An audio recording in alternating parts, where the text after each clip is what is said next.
we're going to start with the number one topic that has dominated football discourse in the last, three days, really, and that's Everton. Everton has been docked 10 points, and it's effective immediately. Like, if you go look at the Premier League table now, they're sitting at number 19 with 4 points. And it looks. I mean, I think they will still escape relegation, but if they don't, I mean, that's going to be something that I will expect maybe some legal action on, because I think this case is far from dead. But just by way of background, the Premier League did some investigation. They started the investigation in February of this year. And they were looking into Everton and the possible violation of the Premier League's version of FFP, financial fair play. They call it profit and sustainability rule.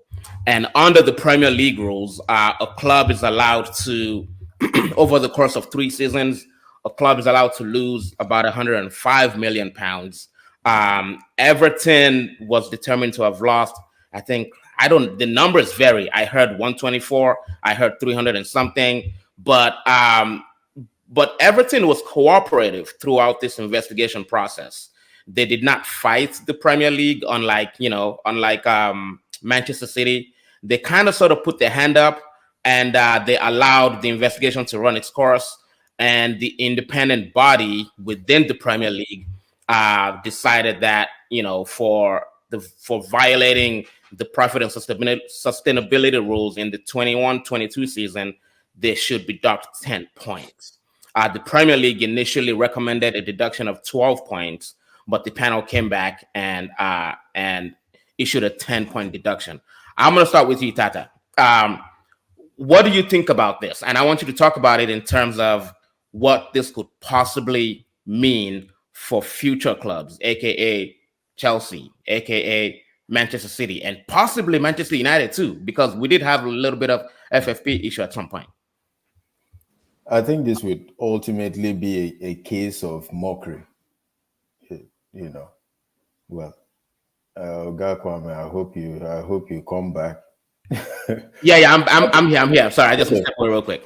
Okay, I think that this would ultimately be a case of mockery, the way I'm looking at it. So the rich kids would have their way, and the poor kids maybe not so much. And it's usually typical with life. And I'm going to see how that is going to play out, because it's been so swift. To be honest, I haven't. When I saw the article, when I read it halfway, the points were already deducted. It was so swift. Allow me read the article first. It was just like that, 10 points. So what this will do is the poor kid, or relatively poor kid in these terms, when you consider Manchester City and Chelsea, the poor kid is going to try to fight. The fight might be futile, but what this will do is turn that headlight on Chelsea and Manchester City. And I know for both clubs, especially for City, I learned all of their lawyers are part-time James Bonds, part-time Spartacus. So we're going to see where this lands. Time out. Part-time James Bond, part-time who again? Spartacus.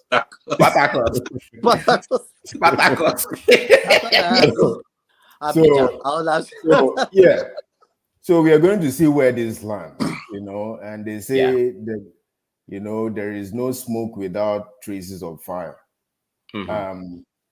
I think eventually, down the road, it might not be this season. I think eventually, just because Everton and other clubs wouldn't want to just slide down quietly, City and Chelsea will be punished. They will get some sort of punishment, but I think it would be a slap on the wrist. Just because they're the dubious children that bring success to England. I would say I think Everton, they will eventually fight it, because I was listening to Sky Sport and they were saying something about an appeal or something, But for me, I think the most worry for me for Everton is not about whether as a result of this issue, Manchester United or Chelsea or Manchester United will be affected, whether now or later in the future. My worry is that how would Everton cover this 10 points? You know, like Everton is a small club, like you said, they might not have the finance to fight the Premier League for this action, but I think it will be a big blow going forward because Everton, like we know, they struggled and they managed to survive last season. So for me, I think this season they are more in deep trouble. Like Son Josh, we have to be extremely smart to keep Everton in the Premier League this season. And if they don't stay in the Premier League this season, they will lose more money. So for me, I think the biggest worry should be how Everton will. All right, let's go to kudos and donkey. Ehis, let's start with you. Who's your kudos? Who do you give kudos to this week? This week, including today, right? Because I just watched Romelu Lukaku score 4 goals in 39 minutes. So, against who? Against Gibraltar. no, I'm just joking. Uzbekistan. Yeah, and I still So you mean part-time plumbers? Part-time plumbers. Yeah, he scored 4 goals. So for me, I think he did well. You know. Well done. Which not Timberland boots you score on regular? Itata, who's your kudos? So for me, I think. Okay, all right. Shout out Lukaku. I mean, always good to see our African brother doing well. Yeah, my kudos is actually 2. Okay. Number 1 is Luis Diaz of Colombia. Yeah. You know, scoring twice against Brazil with all that he went through and his father being in the crowd to watch him. I think it was just brilliant. Yeah. And my other kudos is to all African teams that qualified for the round of 16 of the U17. I think it's a good thing. You know, you guys know how I feel about African teams and the global stage. So, yeah. Okay, I think this is that it goes. Donkey to Gibraltar, Super Eagles, and there's African.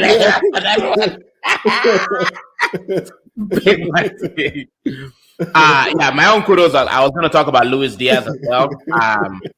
My kudos is actually weird enough. It's Netherlands. Okay. I saw them play yesterday, and they missed their whole defensive line. Every last person is gone. They had to rely on Blind, a 37-year-old man, to come and play defense, and they still won. Their midfield, no De Jong, no Charlotte, no. Who do they play against? They played. Is it Ireland? Oh, okay. Ireland. That's a good win. Yeah. So that's my kudos. My donkey is the Nigerian team. What a he said about his donkey. Me too. They're just useless. Super Eagles. Nigeria just useless. No. Bruh. Yeah, I hear that. I think they should strip that super until they start winning. Call them Eagles, Nigeria. Just call them Eagles. Just call them Eagles. Exactly. Just call them Eagles, man. So I'm guessing Ehis, Nigeria is your donkey as well. Yeah. Okay. Mine is Nigeria and the FA with this 10-point deduction. Yeah. You know, it doesn't sit right with me, you know. For an experimental discipline, it's too much. I agree. My own donkey, I mean, of course, Nigeria. My own donkey, I'm proactively giving the donkey to Manchester United because I know that they're going to disappoint me when it comes back. So that's what it is. Right.